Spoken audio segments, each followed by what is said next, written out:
Hi, my name is Gary. I've done over 30 of these Date with the Dogs in the last year, and every one of them has been a wonderful experience.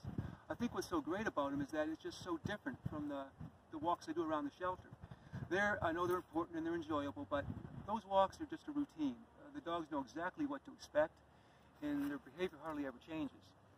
But when you go on a date with a dog, everything's different, especially when it's the first time date. Me and the dog don't know what to expect. Anything can happen. As soon as that dog gets in the car, it's a learning experience.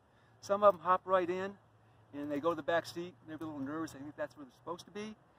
Some dogs jump in the front seat and look out the front window like they know where they're going. Some of them want to hop on my lap, but in those cases, it doesn't work out so well. Some of them, they'll go ahead and move around a bit, but whatever situation, it's always good. It's a time for me and the dog to learn a little bit about each other and just to get ready for what we're going to do. As soon as we get to the park, it's still a learning experience. As soon as that dog goes out, like the shy one, it might have a little tail tuck, but after a while it does something, and after a couple hours of doing something, it's exhausted. Eventually, I started out thinking that dog isn't going to do much, but by the time we're done, it ends up doing everything. I think what happens is the inner dog comes out. We have some dogs that are, I call them curious followers. They like to go along with you, and you show them what to do. Those dogs eventually on a trail have to become more engaged with the trail. They learn how to do things like go over deadfalls and just navigate hills. Before long, they're walking beside me. And eventually, they're out there front, leading, showing me where to go to have a good time.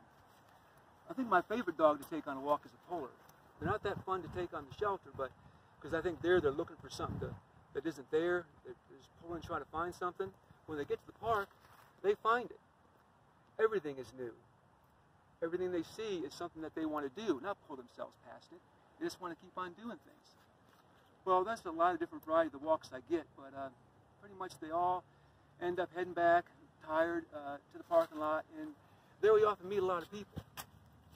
That's when I often get the compliments about what a great dog I have.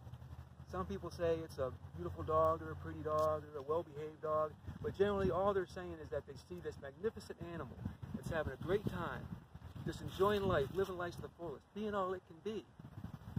They're usually surprised when I tell them that this actually isn't my dog. It lives in a shelter down the street. I'm just exercising it. They're a little surprised, and I understand why. They think of it as a shelter dog, but that's not what they see. I don't fool myself. I also see what they see, but it's still a shelter dog. I know the problems aren't going to go away by one date. When I take it out the next time, it's still going to be the same issues, the same routine. But because I spend so much time with it and see what it's really like inside, I also see hope. So when we finish our walk or finish anything else that we do around the shelter, I take the dogs back and put them in their kennel and close the door, make sure it's safe. Then I say my goodbyes. But understandably, it's always a sad time. It always will be a sad time until that dog goes home. But because of these walks and these dates and that hope, it'll be a lot less sadder. Thank you.